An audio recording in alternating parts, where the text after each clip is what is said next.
those days when you know you have something that you need to remember, but you can't remember what it is. So I've been trying to think of some content we can make for some of the videos, and I had something that keeps popping up in my head, and I can't remember what it is. It's the daggonest thing. Alright, so I figured out what it is. We need to do a video of some of the unknown hazards inside of an Edgebander that people tend to overlook. Now, I'm not talking about the big things like don't put your finger inside of the saw blades in here. I'm not talking about those kind of things. I'm not talking about the ones that says don't put your finger underneath the presser beam. I'm talking about the ones that people routinely do. They're not aware of the hazards. So here's the big one. If your machine has a pin roller, that is this bad boy right here. These things are a meat grinder. Here's a different version of it. These pins right here are sharp, sharp, sharp, sharp, very sharp.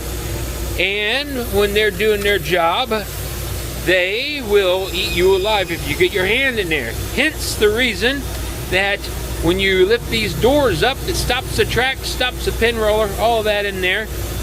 Once upon a time, they didn't have these doors. These doors didn't exist. But now, because of safety regulations and also for heat and ambient conditions, they put these in here. But the other one, the other huge, it all is in this area right here. Regardless whose machine it is, when they have these guillotines on here, absolutely, positively, never, ever, never, never, never, rarely do we ever say never with an Edgebander, but in this case, never 100%. Stick your finger inside that little bitty hole right there. This guillotine right here, for those of you that aren't aware of it, that guillotine right there is what hacks off your material. Now, I say that because there are people that are not aware of exactly what goes on in this area right here. But when this cuts the material, this guillotine that's here is capable of cutting the maximum dimension of any product this machine can put on.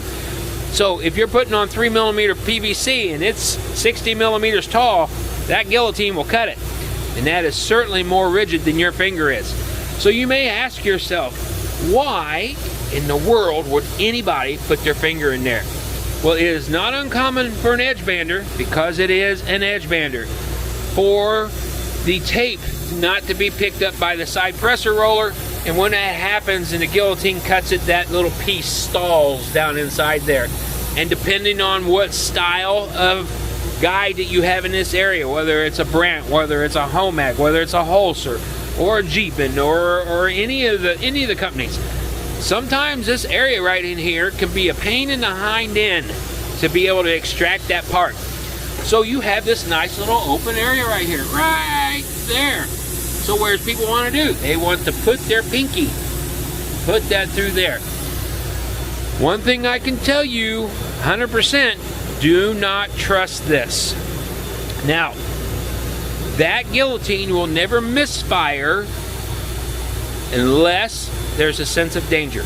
And I say that because I'm skeptical with the machines. Excuse me, not skeptical, I'm cynical. I know that the machine won't do it. I don't trust the machine. The machine is very, very angry all the time. That's how Edgebanders are. They're like a woman. They will go off for no apparent reason. You don't know why. They just do it. Okay, so rule of thumb in this area right here, be very, very, very cautious with this. And a little saying that was taught to me by, I don't remember who, back many, many, many decades ago: never put your pinky where you wouldn't put your winky. All right? So keep your fingers out of there. Be safe. Let's go make $1 million.